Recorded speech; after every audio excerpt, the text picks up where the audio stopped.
The advice that I can give you just before your driving test is don't think of the driving assessment as some major event. Split your driving test into smaller steps, and that way you will concentrate a lot better. For those who are well prepared to take their driving assessment, I recommend not to analyze things throughout the driving assessment. You must have heard the expression analysis paralysis. Do not analyze things too much, because if you think too far ahead, it might get your mind off the things that you're doing right now. The best advice I can give you, drive 60 seconds at a time. If you did something wrong, you've got to move on. For example, if you're approaching a roundabout and if you make a big pause where you shouldn't, it doesn't mean that you fail. You lose a point for flow. But generally, being overcautious does not make you any safer driver. Being unaware of obligations is one of the things that unprepared people do. For example, they attempt to give way to somebody they shouldn't give way to. So if the assessor prompts you, if they say, well, you should go because you're confusing the rest of the road users,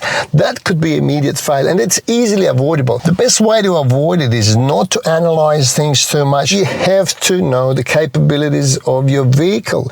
If you know your car well, it's less likely that you're going to make some uncharacteristic errors. Uncharacteristic errors are usually caused by stress and expectations. So keep your expectations low and look at the test step by step. If you can drive for 60 seconds relatively well, just do it 35 times over. The test goes for 35 minutes or so. Often people who are underprepared, they would attempt to give way to somebody that they shouldn't give way to, and automatically the assessor will mark it as being unaware of their obligations. The assessors don't necessarily fail if they give you a constructive comment throughout the test. For example, if they say, oh, watch that corner, if you're cutting a corner, or if you're about to overshoot the street, they usually want you to be more careful and to prevent losing extra points for the same item. They are in the position to hand you the license that day. In my opinion, 90% of times, it's not a test fail.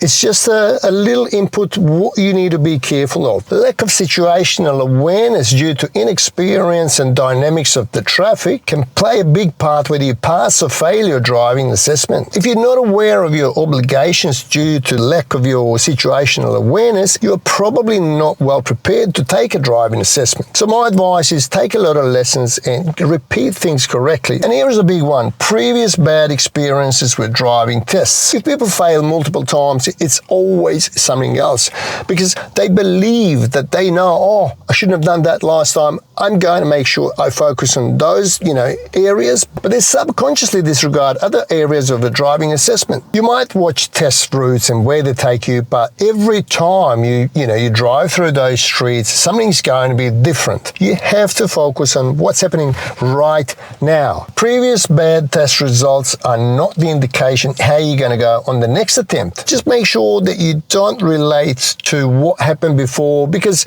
it's very unlikely that you're going to make same mistakes. You have to treat situations on the road individually. Let me know if you had any bad experiences with driving tests and how you found this video. Would you be able to implement any of this stuff in your next driving test? As always, feel free to ask any questions in the comment section below. Thanks for watching, and I'll catch you next time. If you are struggling aligning the mirror when you're reverse parking, if you don't know when your mirror physically aligns with the third line, it seems that my mirror aligned with the third line, but I'm going to step out of the vehicle and show you that it's completely wrong. It seems from my position that this mirror is aligning with that line.